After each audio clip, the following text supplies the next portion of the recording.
Welcome to the Make Meaning podcast. I'm Lynn Golodner, author of 8 books, founder of the Your People Marketing and PR agency, and founder of the Make Meaning movement, a platform that helps purpose-driven leaders just like you do business with meaning.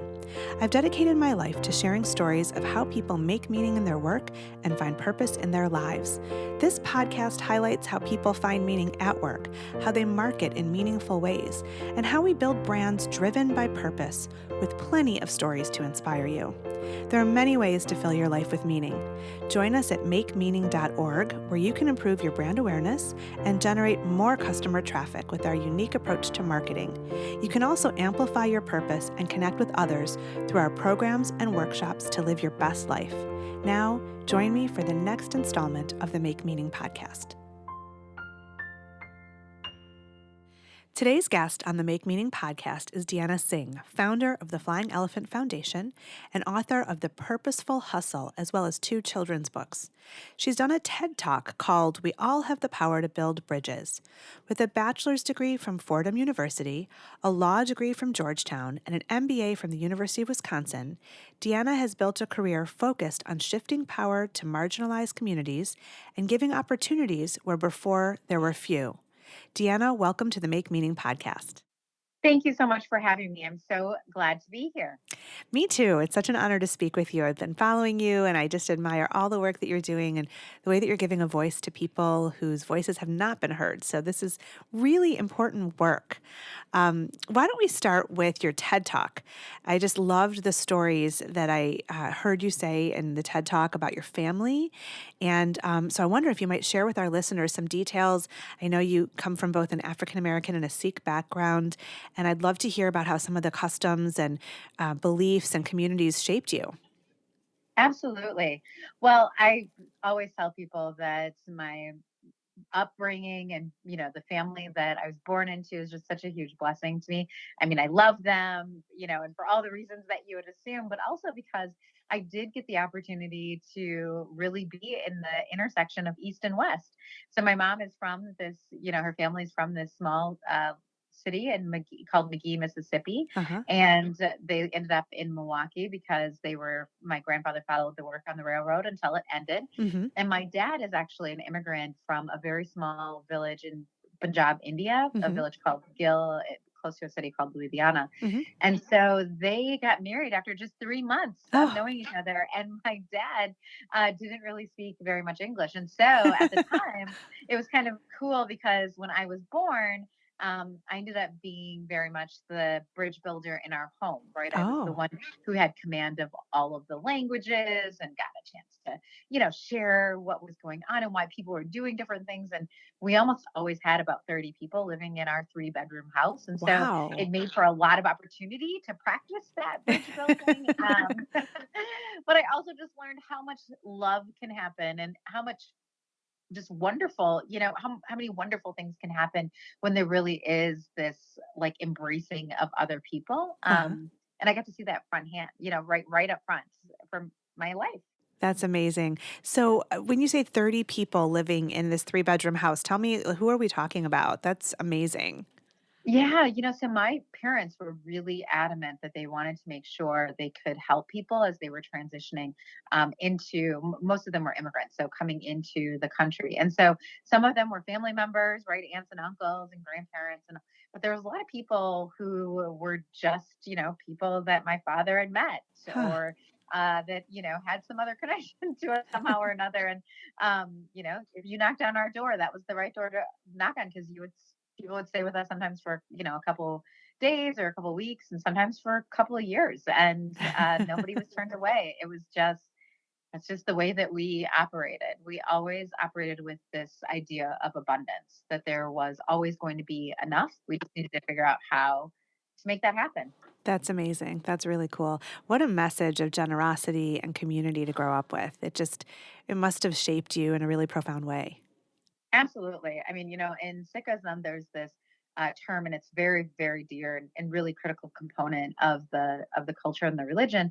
And it's this idea of seva, right? This idea, and it means service. So this idea of being able to provide service to others is, I think, it's just part of like who we are as people. And so to be able to live that and breathe that and see that, especially as a child, was incredibly impressionable on me. It's funny. I went with a client a number of years ago to Amritsar, to the Golden Temple, and Oh, wow. yeah, I was there for seva. And so you could sit and be served. You could chop garlic and cook lentils. You could serve others. And it was amazing that just people come every day, and it doesn't matter what side you're on, but you can show up and you can help. And it's just, or you can receive. It was really powerful. It was a profound and a profound learning experience for me, definitely. I'm Um, so glad that you got to get. My home is just a couple of hours away from there. So oh I'm my so glad that gosh. you got a chance to go to the Golden Temple. I was really Very important. lucky. Yeah. I think that Americans don't know enough about Sikhism. And I certainly didn't before I went. I was, with a client, I was doing some blogging and photography for them. And it was all eye opening. And I just felt like, my background is Jewish, but I felt welcome. I felt spiritual. I felt inspired by the guru, by, being there. And it was amazing to be able to receive that even while having my own tradition. It's a really powerful religion. Yeah, I tell people this. So we travel quite a bit worldwide too, and one of the big things that we'll do is, we'll go to different, temples and churches, and I think that's just an important part of trying to understand and appreciate a culture and history. And a lot of times we'll end up at a gurdwara, in Thailand or wherever, right? And what I tell people that a lot of people don't know is that no matter where you come from or who you are or what you have or don't have, you can go to a gurdwara literally anywhere in the world. You won't be asked any questions, but you will be fed, Yes. right? You'll be welcomed. Yes. You'll find like a safe haven, and I think that's just really important. It's a really cool thing. Yeah, what a lesson for all of us, you know. So, Right. I want to actually turn a little bit. It's a little more serious, but from your TED talk as well, you told that chilling story about the boy on the bus when you were 5 years old, who made a really terrible racist comment to you. And I love the way you said in your talk that somebody had decided to look at your skin and other you, which is so beautifully said. I just really stopped and listened to that, and I was listening in your talk about how you said that you realize now the boy had been neglected, but as a child you were sad and angry. So I have a big question based on this story, and I know there are no easy answers, but what have you found, and you're doing some of it in your work, that we can do to address such ignorance and hatred? Comes from somewhere, it's instilled from a very young age, but what can we do now that we're adults and we're empowered to do something to change that? So, thank you for asking that question. I think one of the things that has been really motivating for me is thinking about that very question. Like, Uh-huh. what can I do? And so I think the number one thing is thinking about where you're showing up in the world and what is within your sphere of influence that you can influence in a different kind of way. Mm-hmm. So one of the companies that I operate is called Story to Tell Books. And what we do through Story to Tell Books is we put out books that really feature positive images of children of color. Okay. And I mention that because one of the things is being able to make sure that all children are getting to see representation at a very young age. Yeah. Right now, children of color make up more than 50% of our school age children and are Oh, represented in less than 14% of books, wow. which is problematic on a number of different levels. But I think one of the big problems is just they're not being represented. And so when you ask a reading teacher, okay, what gets a kid excited about reading? They're going to say, well, you help them find themselves in a book. So, Sure. we're eliminating them from the conversation. So that's a really big problem. I think the other problem is that we reinforce this idea of what is normal and what is to be celebrated, right? And so when children who are not children of color never see a book with children of color in it, they think that that's the normal, Yeah. right? And Yeah. so the only way that you change minds is, I think, by changing people's experiences and giving them opportunity to even kind of reflect and be empathetic. And what a beautiful way to do it as adults, by being able to just show our children that there are so many different places in the world and so many different things that make us beautiful as human beings, and exposing them at a very young age. Yeah. Well, it's funny because, saying what you said earlier about going to different temples and churches and having experiences in other people's cultures and communities is a really important experience, because not only do you build reverence and respect for other ways of doing things, but you also see the similarities that exist between all people, all faiths, all communities. And I think until you see that, you don't realize that it's there. It's just so important to share that, we have a program here in Detroit where kids, it's called Religious Diversity Journeys, and seventh graders from a lot of different backgrounds visit faith communities throughout the year. And they visit a Sikh Gurdwara, they visit a Muslim worship space. They visit a church and a synagogue and a Hindu temple, and they talk about the Holocaust. And it's so profound because they're at that age where they're trying to figure out who they are, and they see that there's similarity with others, but also respect for different ways of doing things. Absolutely. Absolutely. I mean, there's, you can't assume that somebody's going to appreciate or understand or want to even know anything about somebody else if they don't get the opportunity. And so being Right. able to create those opportunities is wonderful. So I know that you consider it your mission to build bridges, and I wonder when that first occurred to you that that's sort of like your path, your sort of purpose, and then how do you do that? How do you build these bridges? Yeah. So, the way that I define my purpose, I wrote a book called Purposeful Hustle. So Uh I huh. talk in there a lot about, how you find your purpose and why you write it down and how you test it and all of those things. But for me, the way that I define my purpose is to shift power to marginalized communities. Hmm. And I think there's a couple of different things. There's not like one specific moment where I could say that was, absolutely it. But I do think that it comes from like where your roots are. So Okay. part of the reason why I want to shift, power to marginalized communities is because my parents came from these two marginalized communities, and I watched them, right, go through all of these different struggles and all of these different things to get to the place where they could really thrive. And so how do you take the experiences that they've had and condense them down so it doesn't have to be that tough for other people who are trying to do something similar. So I think part of Yeah. it just comes from my roots. I think the other part of it comes from like where what I'm like really just passionate about. I love to see people thrive. I Yeah. love it. Yeah. Like when you can say like I did a little teeny bit in that person's ability to do something else, like how exciting is that? For sure. Um, and so just really taking a good like inventory of what is it that makes you excited, that gets you riled up, that you could do all day long, right? And so just looking at your own skills and your own talents and I think that those things together are the things that allowed me to be able to see that that's what my purpose was. Yeah, well, showing up and being human and being real with other people is the first step toward building a bridge because you look across the table, you look in someone's eyes, you see their heartbeat like yours does, and you have to connect and you just see the likeness. I mean, you can't hate someone across the table from you? No, no, you can't. Yeah, You so can't. And go ahead. oh no, I was just gonna say, I think all work in this space begins with people making that human connection. Yes. So you mentioned your books. So I'd like to hear about them. Tell us a little bit about Sure. each of them. So let's start with the Purposeful Hustle. Tell me, what's the focus? How did it come to be? And, how's it impacting people? And then I'd like to hear about your children's books too. Sure. So Purposeful Hustle really came to be because I had so many people who were reaching out and saying, I really want to make an impact in the world. I want to do something that's great. I want to leave a legacy. I want to be able to do something that's bigger than myself. And I found that to be incredibly inspiring. Hmm. And I also realized that they were coming to me because they were really feeling challenged and they didn't know exactly how to bring those pieces together. And so the book really is meant to be a guidebook on how the first half, like how do you name your purpose? What does Sure. that even look like? Why is that important? How do you test it? Where do you go to practice it? Right? How do you know when you're in alignment or when you're not in alignment? So just really about this idea of purpose and how that can help you stay focused Uh huh. on what you want to do and what your impact can be. And then the second half of the book is really about hustle. And there I focus on four characteristics that I think every purposeful hustler needs to have. And they are initiative, resiliency, curiosity, and courage. Hmm. And I picked those because those were the ones that whenever anybody said, like, oh, this is where I'm stuck, it seemed like at least if you did one of those, you could kind of get unstuck. So Huh. those are the ones I Huh. kept coming back to. Okay.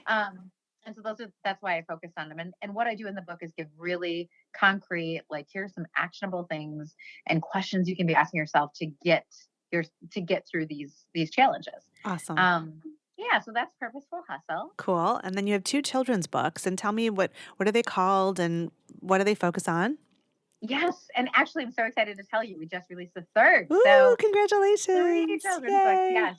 Uh, the first 2 are called I'm a Girl of Color and I'm a Boy of Color, Okay. and they're really about, like, positive affirmations about children of color, Okay. and so you see in the books, children of all different colors are featured, and it really is about, having this idea of, like, these are positive things about me and who I am. Uh-huh. And that was really the focus of those 2 books. Okay.